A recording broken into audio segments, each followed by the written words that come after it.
Good afternoon, everyone, ladies and gentlemen. We are going to talk about ICRC. Actually, we were going to talk about the overview of the ICRC, but thanks to the presentation yesterday, we have learned a lot and most everything. So we just decided to focus on the one area, which was related to the damage caused by war. And we are going to introduce two cases first, and then talk about the rules of ICRC. And that two cases will be familiar to you guys because it is those which were in the museum yesterday, and hope you enjoy it. First, I am going to talk about the first case. I want to talk about Emmanuel Dar. He was born in 1980 in Southern Sudan, and when he was young, the war broke out, and his father was dragged as a soldier, and his mother was killed by the soldiers. And so, lost his parents, he went on the way to the Ethiopia for an opportunity and the education. But however, on the way to the Ethiopia, he eventually got caught by the army and became a children's soldier. So he had taken the military training camps and had taken part into several wars after that.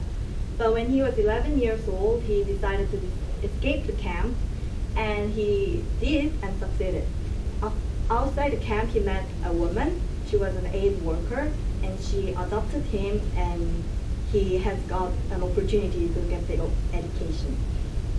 After that, he had met the music. He was actually interested in the music before, and he learned about the hip-hops and felt that is what the method would be efficient to convey the message to the people about how important the education is and how the situation is going on in the areas where the war broke out. So he has felt in the hip-hop, and now he's very succeeded, and although he has a very good reputation in hip-hop areas, now he's working as a helper to children in the areas where the war broke out. And he has found some organizations that gives help to the children and has founded some schools for the children. I want to show you a short video. He was on TED, and I have cut it about 1 minute, and I want to show you.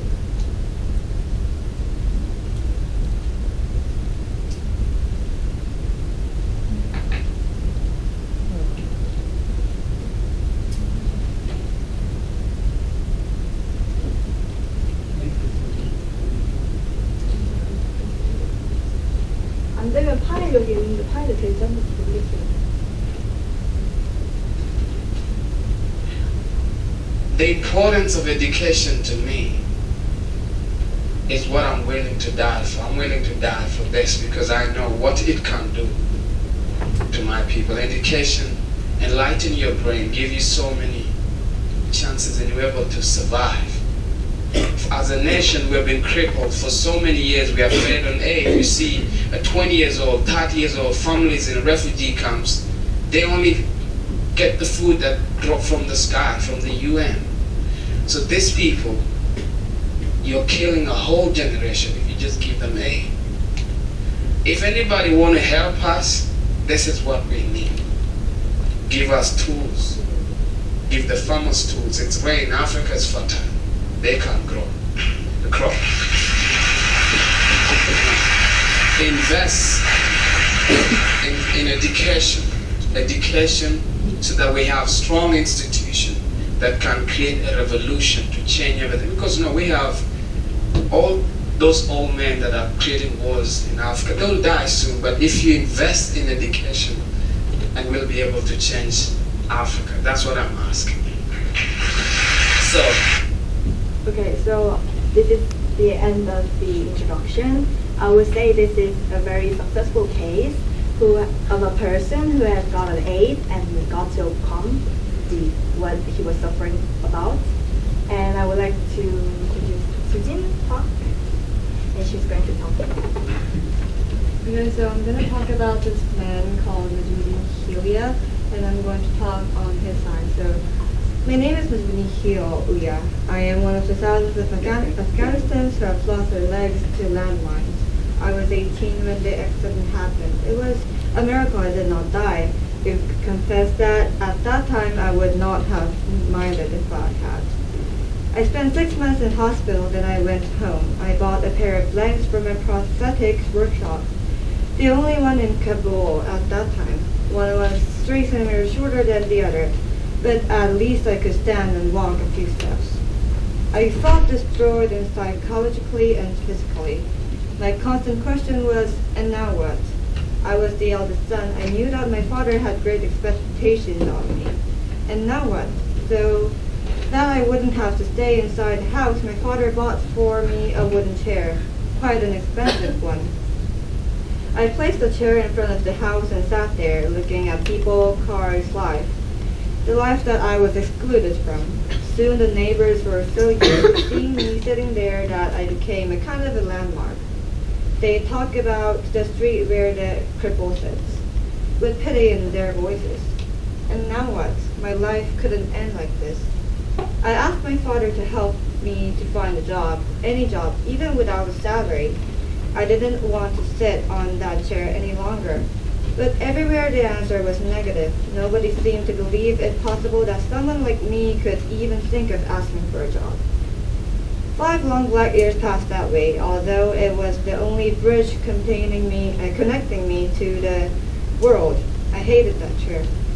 Then one day I heard that a new prosthetics workshop had been opened in Kabul, run by a Swiss organization called the International Committee of the Red Cross, the ICRC. I went there. What immediately surprised me there was that I did not feel pitied. I got a pair of legs. It took some time to learn to walk, but I managed it. Then I tried my chances. I asked for a job. The answer was, why not? We'll see. Unbelievable, they didn't say no. Even more unbelievable was that the fact that after a few weeks they did call me, inviting me to become a physiotherapy assistant. It was not easy. I had to learn the job from scratch and face the reality of some of the non-disabled employees. I'm happy to have a colleague like me. But I kept going, trying to improve and not to disappoint those who had given me the chance for a job. With a lot of efforts and some luck, things went well and I was promoted. So I'm going to give her. Here in the 2 cases, there are lots of people who need assistance and protection, and ICRC is there for them. Now, I will talk about the specific roles of ICRC in disaster and armed conflicts. After a disaster, natural or man-made, the remains of the deceased must be collected in a timely manner, properly managed, and ideally identified. This is vital. When local infrastructures have collapsed, it can be particularly challenging. The ICRC provides material support as well as advice and training to local authorities and first responders for these purposes. The training and advice provided by the ICRC enables first responders to gather and record information that will increase the likelihood of identifying the dead. The knowledge that the remains of their loved ones have been properly handled and accorded the dignity that is due them may also be a source of solace to families. Also, under international humanitarian law, the remains of people who have died during armed conflict must be handled with dignity and properly managed. However, in conflict situations, it is often not possible to promptly recover or properly manage the remains of those who have perished, both civilians and soldiers. In many instances, individuals who have been separated from their families or subjected to forcibly disappear before they can meet with their loved ones. They can meet with their loved ones, and the whereabouts of their remains are unknown. So the ICRC assists the families of missing people to meet their legal, economic, and psychosocial needs.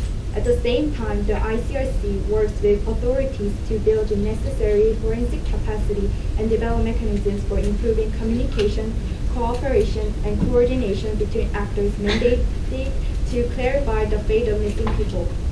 So this was the roles of ICRC. But although ICRC showed 2 successful cases and many assistance, as I previously mentioned, since we don't know the exact situation of each refugee, it would be a great chance to think about what the future ICRC have to do for the refugees who really need care and support. Thank you.